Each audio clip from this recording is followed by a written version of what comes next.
It is a fine line we have to tread. We want to be supplying data, etc., as evidence to support what we are saying. However, there is the danger that the data overwhelms the point we are trying to make. It can also become a distraction from us, as everyone focuses on the screen and we disappear. We need to be the centerpiece, and we need to make the data our servant rather than the other way around.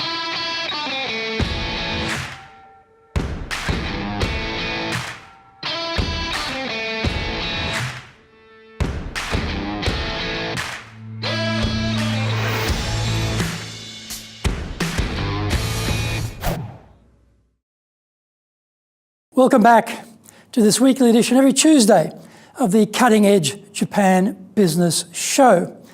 I'm your host, Dr. Greg Story, President of Dale Carnegie Training Japan and best-selling author of Japan Sales Mastery. We are bringing the show to you from our High Performance Center in Akasaka in Minato-ku, the business center of Tokyo. Why the cutting edge? In this show, we are looking at the critical areas for success in business in Japan. We want to help advance everyone's thinking so that we can be at the forefront, at the cutting edge of how to flourish here in this market. Before we get into this week's topic, here is what caught my attention lately. The Bank of Japan says household assets in Japan are up by 2.5% at the end of March. This is the 6th year in a row there has been an increase. The household asset total is 1.83 quadrillion yen, or $17 trillion. The rise is attributed to the rise in the share market. Cash and deposits are up 2.3% to 961 trillion yen. Japan holds the bulk of its investments in cash and bank deposits, the latter earning a microscopic interest rate. This is episode number 42, and we are talking about presentations backed by evidence do better. それでは行きましょう. So, let's get going. Evidence-rich presentations. Well, there are a number of common structures for giving presentations, and one of the most popular is the opening, key points with evidence, closing. We consider the length of the presentation, the audience, the purpose of our talk, and then we pour the contents into this structure. Generally, in a 30-minute speech, we can only have a few key points we can cover. So we select the most powerful and then look for the evidence, which will persuade our audience.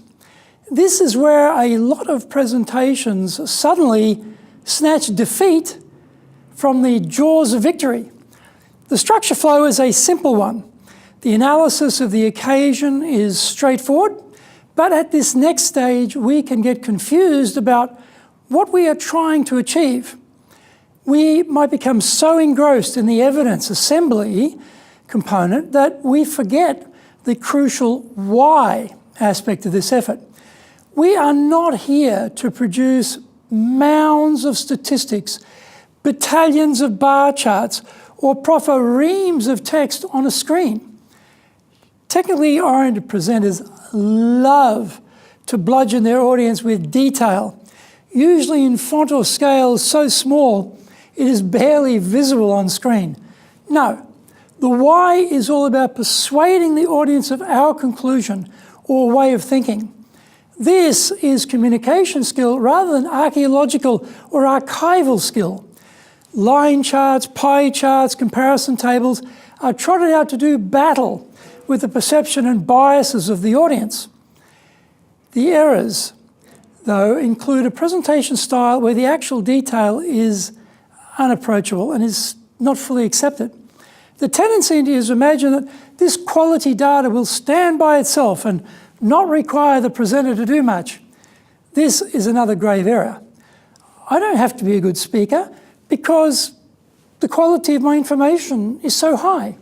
is a typical, if somewhat pathetic, excuse. We need good evidence, but we need a good you even more.